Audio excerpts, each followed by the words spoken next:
innamorati di questo borgo siciliano. Prima di tutto senti anche l'aria fresca rispetto a magari la città o comunque dei posti un po' più pieni, invece questo posto è una cosa un po' più pura. Una purezza che vi raccontiamo in questo nuovo video di Bella Sicilia da San Mauro Castelverde. Questo borgo è bellissimo, io ci sono nata. Con ritmi lenti. Esatto, ritmi lenti, sì. Ci si sente anche immersi magari nella storia, in un territorio diverso da quello cittadino, della città grande, no? È una diversa realtà e può fare molto piacere. E tra foto che ricordano alcuni dei momenti più importanti vissuti nel borgo, ecco altri scorci.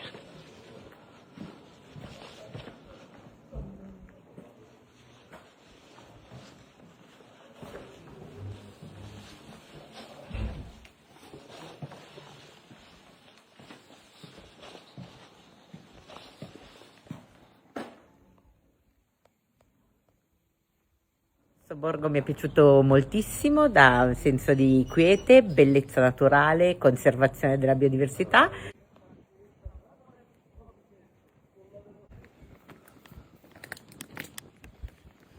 Abbiamo visto anche un'upupa, abbiamo fatto la zipline, l'altalena, quindi divertimento, natura e tanti sapori buoni. Amici di Bella Sicilia, San Mauro Castelverde, guardate questa bella passeggiata che stiamo facendo. Tra poco un panorama mozzafiato, qua sono infiniti i panorami mozzafiato, tra poco volgeremo lo sguardo a destra. Ma nel frattempo, guardate questa via che ti immerge in un'epoca passata.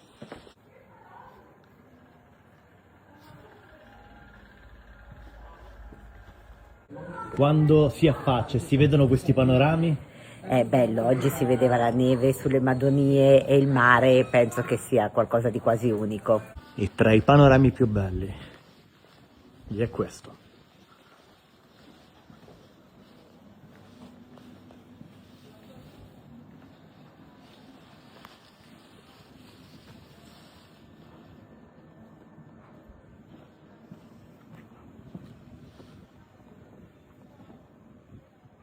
E chi investe qui è felice di godere di queste bellezze.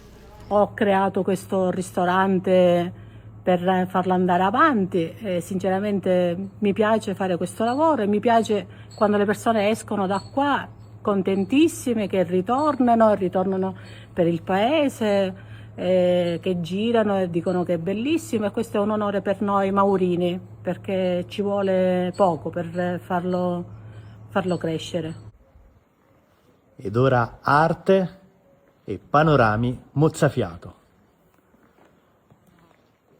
Guardate questa piazzetta, è la piazzetta Piero Zacco. È stata dedicata al mare, infatti vedete queste opere in pietra che parlano appunto del mare siciliano, poiché San Mauro Castelverde è l'unico paese d'Italia posto al di sopra dei 1000 metri che possiede una spiaggia lunga 350 metri. E questa piazzetta è appunto dedicata a tutto questo.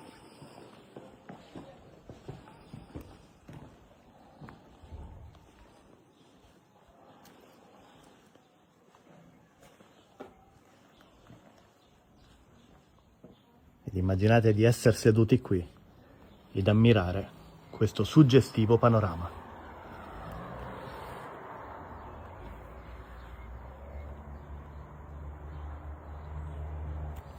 No, le Madonie sono bellissime in generale, questa zona è bellissima, è bellissima. Percorrere questi vicoli, cosa si prova percorrendo queste strade antiche? Ci si sente un po' immersi nel momento, un po' come se fossi in una città un po' medievale.